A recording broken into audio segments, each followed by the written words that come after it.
हे हे हे हे हे हे हे हो आहा। आपका अपना YouTube पर चैनल है वांटेड इंग्लिश और मैं हूं सियाज। चलिए आज देखेंगे क्लॉज। क्लॉज जो है बहुत ही भारी टॉपिक होता है आपके लिए। हाँ, क्लॉज आप बार बार सोचते हैं कि इस बार हमको क्लॉज बनाने समझने आ जाएगा, लेकिन ऐसा नहीं होता है। क्यों नहीं होता है पता है? कंसेप्ट ठोस होना चाहिए, सॉलिड होना चाहिए, लगना चाहिए कि हाँ वाकई में दमदार कंसेप्ट है, दमदार ट्रिक है, ऐसा होना चाहिए। तो आज आपके लिए मैं कुछ ऐसा ही करने वाला हूं, तो उसके लिए आप तैयार हो जाइए, थोड़ा सा पानी पी लीजिए, गर्मी का दिन है, ठीक है। चलिए देखते हैं प्लीज। क्लॉज के लिए, ए clause is a group of words. A clause is a group of words that contains a subject and a verb। एक क्लॉज होता है, एक क्लॉज जो होता है वो क्या होता है? वर्ड का ग्रुप होता है, वर्ड का ग्रुप होता है, वो वर्ड का ग्रुप होता है। उसमें एक वर्ड नहीं होता है बल्कि वर्ड का ग्रुप होता है, ठीक है, जिसमें शामिल होता है, जिसमें कंटेंट होता है। क्या कंटेंट होता है जी? तो एक सब्जेक्ट और एक वर्ब। जब भी एक सब्जेक्ट और एक वर्ब मिल जाए समझ जाइए कि वो एक क्लॉज बन गया। एक सब्जेक्ट मिल जाए, एक वर्ब मिल जाए तो समझ जाइए वो एक क्लॉज बन गया। जैसे एक बूढ़ी मां का सहारा, बूढ़ी मां का सहारा, दो बेटा मिल जाए, एक करण एक अर्जुन, करण अर्जुन, ठीक है। तो एक सब्जेक्ट और एक वर्ब दोनों मिल गया तो वो एक क्लॉज हो गया, ठीक है, एक सब्जेक्ट और एक वर्ब। चलिए, तो मैंने बोला a clause is a group of words that contains a subject and a verb। यहां तक कदम क्लियर है आपका? यहां तक का कोई दिक्कत नहीं है आपको? चलिए आगे एग्जांपल देखिएगा। We know that he is very honest. हम लोग जानते हैं कि वो बहुत ही ईमानदार है। अब आप बताइए, आप बताइए, मैं कुछ नहीं बोलूंगा, आप बताइएगा। वी नो, वी नो का मतलब क्या होता है? हम जानते हैं। तो वी सब्जेक्ट है, नो आपका वर्ब है, तो एक क्लॉज हुआ कि नहीं हुआ? एक क्लॉज हुआ, एक सब्जेक्ट अपना, इसका अपना एक वर्ब है नो। नो मींस जानना होता है, तो इसको एक क्लॉज बोल सकते हैं, क्लॉज नंबर एक बोल सकते हैं, क्लॉज वन बोल सकते हैं, क्लॉज वन, ठीक है। अगला that he is very honest. अब बताइए, ही is very honest, he is very honest, यहां भी एक सब्जेक्ट है, एक वर्ब है ना? तो आप बताइए ये दूसरा क्लॉज हो सकता है कि नहीं हो सकता? तो क्लॉज का मतलब है एक सब्जेक्ट एक वर्ब दोनों मिल गया, एक क्लॉज हो गया। फिर आगे बढ़िए, फिर एक सब्जेक्ट मिला और फिर एक वर्ब मिला, दूसरा क्लॉज हो गया। फिर आगे अगर बढ़ गए और फिर एक सब्जेक्ट मिल गया और फिर एक वर्ब मिल गया तो तीसरा क्लॉज हो जाएगा, ठीक है। थोड़ा सा बैक आ जाते हैं। क्लॉज वन भी हो सकता है, टू भी हो सकता है, थ्री भी, आगे बढ़ा सकते हैं। ऐसा नहीं कि एक ही दो क्लॉज होगा, ठीक है। जहां भी एक सब्जेक्ट हो, एक वर्ब हो तो एक क्लॉज बन जाएगा। फिर आगे सब्जेक्ट होगा, फिर वर्ब होगा, दूसरा क्लॉज होगा। फिर आगे एक सब्जेक्ट एक वर्ब होगा तो वो तीसरा क्लॉज होगा। समझ में आ रहा है ना? तो यहां पर एक क्लॉज और ये दूसरा क्लॉज क्यों हुआ आपको पहचानना आ गया है, समझना भी आपको आ गया। अब आगे बढ़ेंगे। क्लॉज हम सीख गए हैं, एक सब्जेक्ट एक वर्ब होना चाहिए। अब क्लॉज का काइंड्स देखिए। पहला काइंड्स है प्रिंसिपल क्लॉज। प्रिंसिपल क्लॉज को मेन क्लॉज भी बोलते हैं और इंडिपेंडेंट क्लॉज भी बोलते हैं। तो प्रिंसिपल क्लॉज का दो और नाम होता है, मेन क्लॉज, इंडिपेंडेंट क्लॉज। अच्छा एक मिनट, रटना नहीं है, रटना नहीं है, अभी का भी आपको समझ में आ जाएगा। अच्छा प्रिंसिपल, प्रिंसिपल होते हैं ना जी, आपके आपके स्कूल कॉलेज में प्रिंसिपल होते हैं ना, तो वो मेन होते हैं कि नहीं होते हैं? मेन वही होते हैं, मेन वही होते हैं। कौन टीचर को भी कौन से क्लास में जाना है, ठीक है, क्या पढ़ाना है, कौन सा भी एक्शन लेना है, ठीक है, तो वो कौन समझते हैं? प्रिंसिपल, ठीक है। तो प्रिंसिपल समझते हैं, तो प्रिंसिपल मेन हुए कि नहीं हुए? मेन हुए तो मेन क्लॉज। तो प्रिंसिपल क्लॉज और मेन क्लॉज, क्योंकि प्रिंसिपल क्या है? मेन है, स्कूल के मेन है, कॉलेज के मेन है, ठीक है। तो वो क्या हो जाएगा आपका ठीक है। तो ये आपका मेन क्लॉज। अब बताइए प्रिंसिपल जो होते हैं क्या किसी पे डिपेंड होते हैं? नहीं, वो अपने मेन मालिक है, वो अपने मेन है, ठीक है। तो वो डिपेंड किसी पर नहीं होते हैं, तो क्या इंडिपेंडेंट क्लॉज। किसी पे डिपेंड थोड़ी है, मेन वही है। वो बोलेंगे कि अभी ये क्लास में मैथ होना चाहिए, अभी इस पीरियड में पढ़ाई होना नहीं चाहिए, खेल कूद होना चाहिए। वो इंडिपेंडेंट है, किसी पर डिपेंड नहीं है प्रिंसिपल।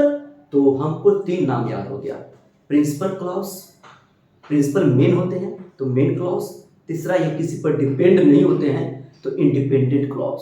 3 नाम, प्रिंसिपल क्लॉज, मेन क्लॉज और इंडिपेंडेंट क्लॉज। आपको याद हुआ?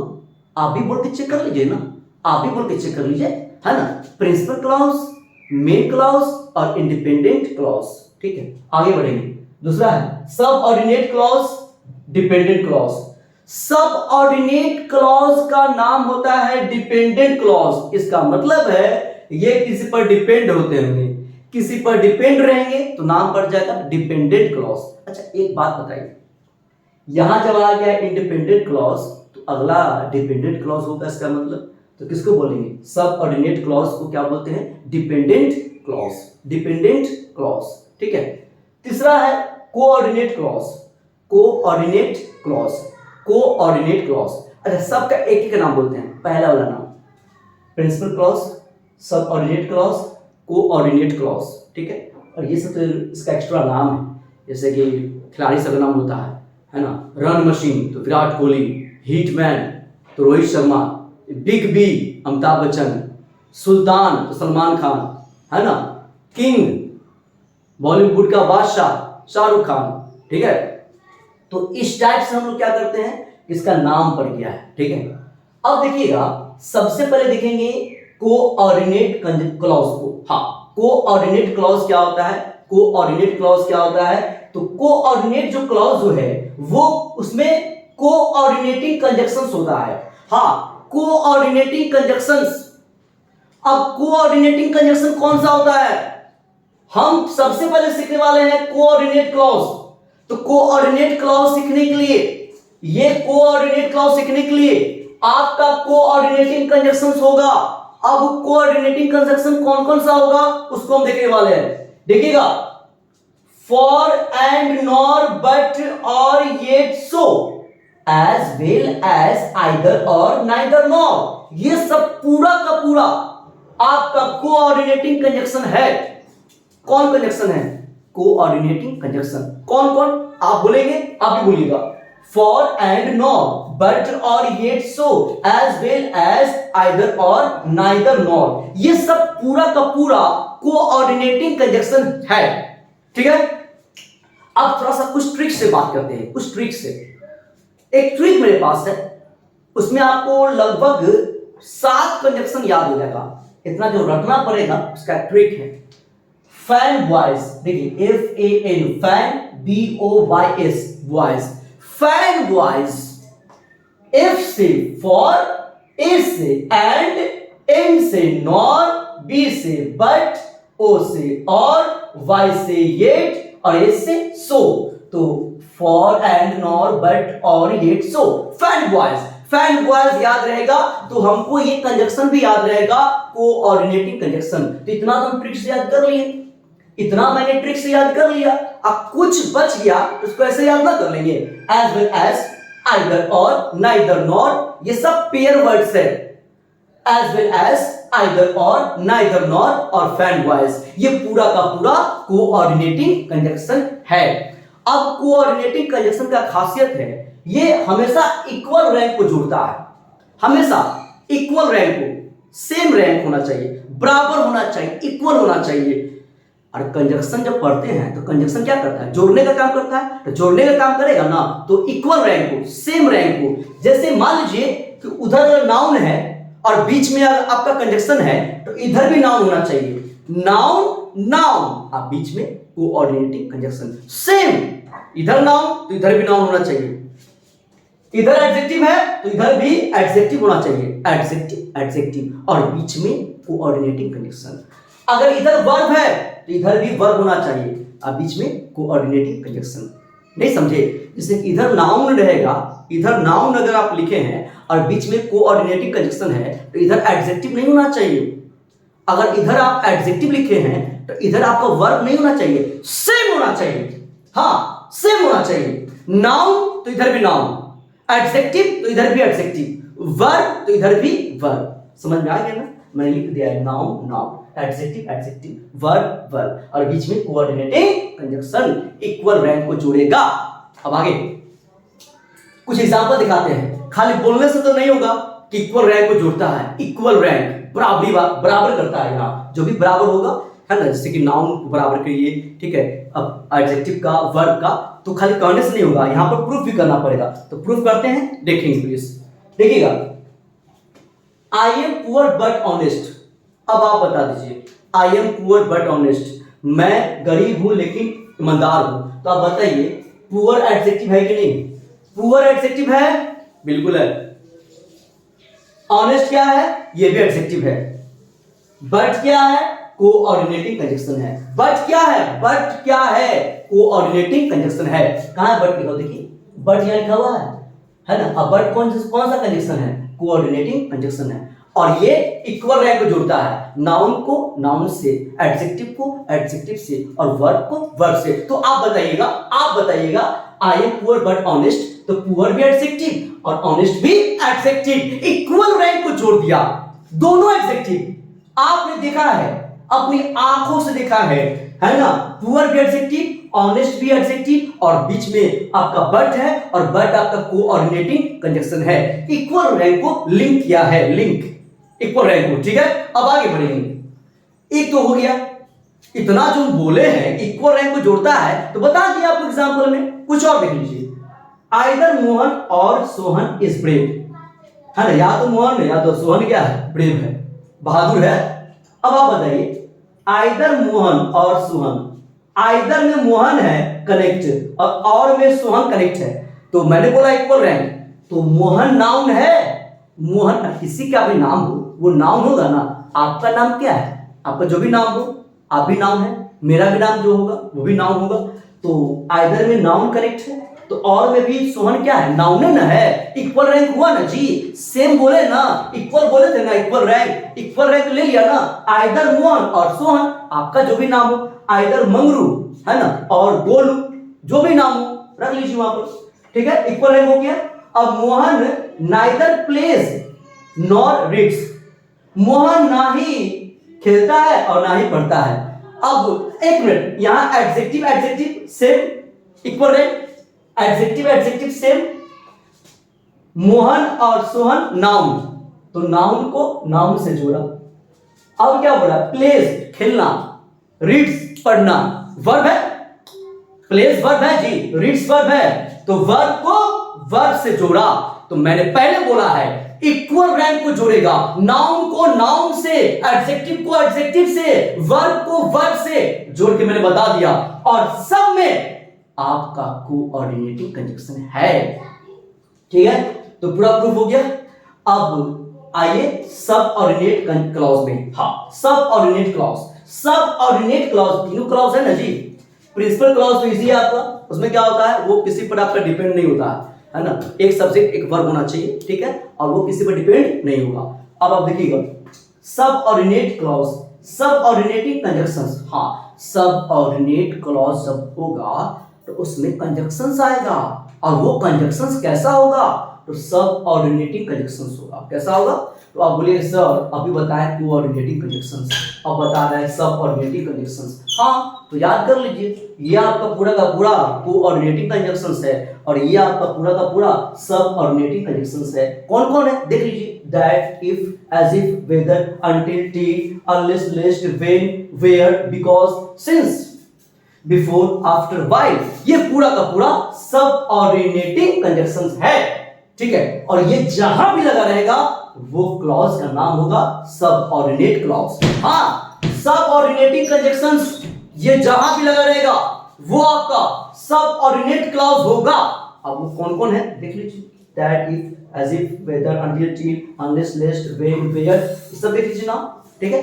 अब इतना हम सीखे, अब आते हैं क्वेश्चन पर। अब क्वेश्चन मेरा कैसे बनेगा, अब क्वेश्चन को देखा जाए। उसमें 1 2 3 4 4 क्वेश्चन है, 4 पहचानना है आपको।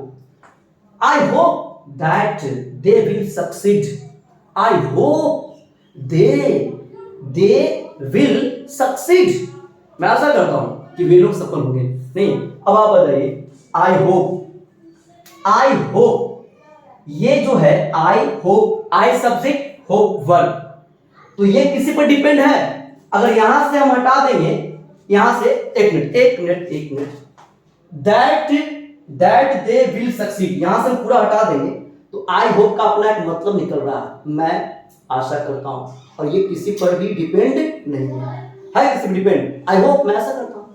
लेकिन आई होप पर हटा देंगे तो दैट दे विल सक्सीड, है ना, ये किसी पर डिपेंड है ना, मतलब मैं आशा करता हूं कि वे लोग सफल होंगे, कि वे लोग सफल होंगे, तो क्या की, है ना, आगे बोलिएगा ना आई होप मैं आशा करता हूं कि, तो ये जो है इस पर डिपेंड है, ये इस पर डिपेंड नहीं है, ये इस पर डिपेंड है, तो ये आपका क्या हो जाएगा, प्रिंसिपल क्लॉज हो जाएगा, क्या हो जाएगा, प्रिंसिपल क्लॉज। आई होप किसी पर डिपेंड नहीं, हाँ दैट दे विल सक्सीड ये आपका क्या हो जाएगा, सबऑर्डिनेट क्लॉज, सबऑर्डिनेट क्लॉज, है ना, ये इस पर डिपेंड है। ठीक है, ये तो खैर आपका मतलब ट्रिक्स बता दी, कंसेप्ट आपका ये था। ठीक है, अब जो वर्ड लिखे हैं वर्ड से भी पकड़ लेते हैं। अच्छा ये बताइए दैट हम कहीं लिखे हैं, दैट क्या लिखे हैं, दैट क्या लिखे ना जी, तो दैट क्या है, सबऑर्डिनेटिंग कंजंक्शंस है, और दैट आपका जब सबऑर्डिनेटिंग कंजंक्शंस है तो ये सबऑर्डिनेट क्लॉज होगा, ऐसे भी होगा। तो यहां से हम लिख सकते हैं, यहां दैट यहां है ना, तो दैट से लेकर पूरा वहां तक का सबऑर्डिनेटिंग क्लॉज है, सबऑर्डिनेटिंग क्लॉज है। और ऐसे भी ये वाला क्लॉज इस पर डिपेंड है, ये इस पर डिपेंड नहीं, इसलिए इसका नाम है, इसलिए प्रिंसिपल क्लॉज का नाम 3 है, यही ना है I hope, principal clause, main clause, independent clause, और ये सबऑर्डिनेट जो क्लॉज है इसका नाम क्या है, डिपेंडेंट क्लॉज। देखिए ये जो क्लॉज है इस पर डिपेंड है कि नहीं, इसका नाम क्या पड़ गया, डिपेंडेंट क्लॉज या सबऑर्डिनेट क्लॉज। ठीक है, और ये किसी पर भी डिपेंड नहीं है। ठीक है, तो मैंने बताया था principal clause, main clause, independent clause, और जब किसी पर डिपेंड है ही नहीं तो मेन तो क्लॉज ही ना होगा, आई होप हम किसी पर डिपेंड नहीं है भाई। ठीक है, ये क्लॉज किसी पर भी डिपेंड नहीं है। एक और देखिए question, you will win the race if you run fast. अब आप बताइएगा you will win the race, तुम रेस जीतोगे, इफ यू रन फास्ट यदि तुम तेज दौड़ोगे। अब आप बताइएगा यहां से अगर हटा देंगे if you run fast, if you run fast, तो इतना का मीनिंग निकल रहा है कि नहीं निकल रहा है, you will win the race तुम मैच जीतोगे, ये किसी पर डिपेंड है नहीं, और ये आपका मेन क्लॉज हुआ कि नहीं हुआ, किसी पर डिपेंडेंट नहीं, इसको हटा दीजिएगा तो इसको कोई फर्क नहीं पड़ेगा, इसलिए इसको बोलेंगे प्रिंसिपल क्लॉज, मेन क्लॉज और इंडिपेंडेंट क्लॉज, क्योंकि किसी पर डिपेंड नहीं है, अपना एक सब्जेक्ट है, अ विन अपना एक वर्ब है, और जहां भी एक सब्जेक्ट हो, एक वर्ब हो, वो आपका क्लॉज होगा, और यहां पर ये प्रिंसिपल क्लॉज है, मेन क्लॉज है, इंडिपेंडेंट क्लॉज है, ये किसी पर भी डिपेंड नहीं है। अब आगे देखिएगा, इफ यू रन फास्ट, ये तो डिपेंड है इस पर, ये क्लॉज इस पर डिपेंड है, इस पर पूरा डिपेंड है, इसका नाम क्या हो जाएगा, सबऑर्डिनेट क्लॉज। और वर्ड से पकड़िए, इफ, पहले इफ आया है, इफ यहां पर पेपर है, देखिए हाँ इफ है, और इफ आपका सबऑर्डिनेटिंग कंजंक्शंस है, और ये जहां भी रहेगा उसको क्या बोलेंगे, सबऑर्डिनेट क्लॉज बोलेंगे, तो वो तो गया सबऑर्डिनेट क्लॉज, ऐसे पहचान ली। आगे तीसरा, I went because I was invited, है ना, मैं गया क्योंकि मुझे इन्वाइट किया गया था। ठीक है, तो अब बताइए कितना इजी है, आई वेंट मैं गया, ये किसी पर डिपेंड नहीं है, तो ये प्रिंसिपल क्लॉज, बिकॉज लगा हुआ है ना, क्योंकि, है ना, या याद लीजिए ना, सबऑर्डिनेटिंग कंजंक्शंस में कहीं पर बिकॉज है, हाँ है, तो ये क्या हो जाएगा, बिकॉज आई वॉज इन्वाइटेड, तो सबऑर्डिनेटिंग क्लॉज हो गया। ऐसे भी दम इजी है, टेंशन नहीं होना चाहिए, बहुत इजी है। अगला लास्ट है, I went there and met her when she was dancing, है ना, मैं गया वहां और उससे मिला जब वह डांस कर रही थी। अब बताइए, आई वेंट देयर, मैं गया, आई वेंट देयर, मैं वहां गया, आई वेंट देयर, ये किसी पर डिपेंड नहीं है, ये आपका एक सब्जेक्ट आई और वेंट इसका अपना एक वर्ब, और जहां भी सब्जेक्ट वर्ब मिलेगा, जहां भी सब्जेक्ट और वर्ब मिलेगा वो एक क्लॉज होगा, और ये किसी पर डिपेंड नहीं है, इसलिए इसका नाम है principal clause. Principal clause. And met her, and लग गया, और एंड लग गया, एंड मेट हर, यहां दूसरा क्लॉज हो रहा है। देखिए मेट आपका वर्ब आ गया, तो अब बताइए एंड कहां आता है, कौन क्लॉज में एंड आता है? देखिए यहाँ एंड यहाँ है, और इसको क्या बोलेंगे? कोऑर्डिनेट क्लॉज, क्योंकि ये कोऑर्डिनेटिंग कंजंक्शंस है, तो यहाँ पे क्या हो जाएगा? Coordinate clause. सी से क्या हो जाएगा? कोऑर्डिनेट, और सी से क्लॉज। कोई दिक्कत नहीं है, आगे बढ़िए। When she was dancing, when, अब वेन लगा हुआ है, तो वेन कहां आता है भाई, कौन क्लॉज में आता है? तो देखिए यहाँ पर सब ऑर्डिनेट क्लॉज है ना, सब ऑर्डिनेट अगर क्लॉज जो है उसमें कौन सा कंजंक्शंस होगा? तो सब ऑर्डिनेटिंग कंजंक्शंस होगा। तो आप वेन देखिए, वेन खोजिए, यहाँ पर वेन कहीं है?